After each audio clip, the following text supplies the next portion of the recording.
New York's skyline still gleams like the cover of a postcard. Yet just blocks away, and hundreds of miles upstate, entire neighborhoods are sliding into a kind of quiet free fall. By early 2025, more than 120,000 people crowded nightly into city shelters, while Wall Street profits shattered records. How can the Empire State pour out so much wealth and still lose whole cities to poverty and fear? The truth starts with a simple mismatch. Money flows into the state faster than anywhere else in America, but it lands in only a handful of zip codes. New York's gross domestic product now tops $2 trillion, yet 3 million residents, nearly 1 in 6, live below the poverty line, including almost 1 million children. That child poverty rate ranks 4th worst in the nation, an uncomfortable stat politicians rarely brag about. But the numbers alone don't show the human cost. On a recent February night, tents spilled out from the steps of 30th Street's old post office after every shelter bed filled. Meanwhile, the city was spending $10 million a day to house recent migrants in hotels, gymnasiums, even an unused airport hangar. A no-bid, $400 million deal with a private contractor collapsed when inspectors found moldy rooms sitting empty. Critics called it human hot potato, and every taxpayer felt the bill. Yet the backlash didn't stay in the 5 boroughs.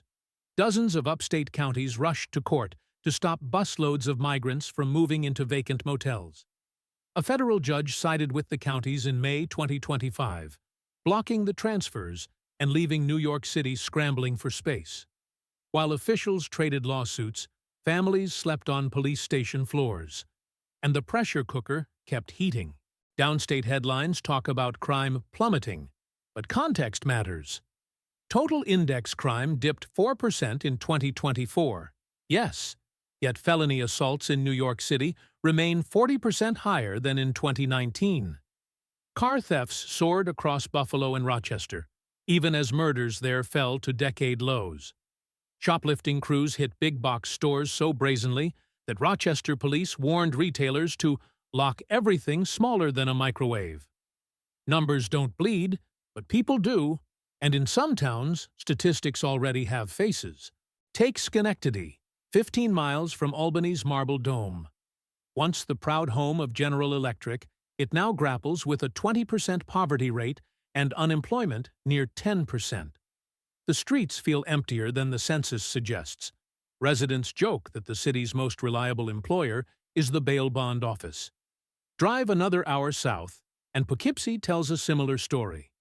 1 in 5 locals lives in poverty, while violent crime hovers more than double the national rate. Tourists step off the Metro-North train for trendy riverfront cafes. Locals hustle past boarded-up storefronts on Main. Head deeper into the Hudson Valley, and the warning lights flash brighter. Newburgh, long stamped with the label Most Dangerous City in New York, has enjoyed a 25% drop in serious crime since 2022, yet the odds of a property crime still sit at 1 in 39. Residents blame lost factory work, a roaring fentanyl trade, and a housing code nightmare that leaves entire blocks half-condemned. A mother of 3 summed it up on local radio. We're stuck between empty factories and empty promises. West of the Catskills, the Rust Belt scars widen. Utica's grand 19th-century row houses now overlook streets where 1 in 4 adults can't cover basic needs. Property crime runs 70% above the U.S. average. Even church thrift shops post security guards. 50 miles away, Syracuse, home to the Orange and the Great New York State Fair, faces child poverty, near 46%, and unemployment, close to 10%.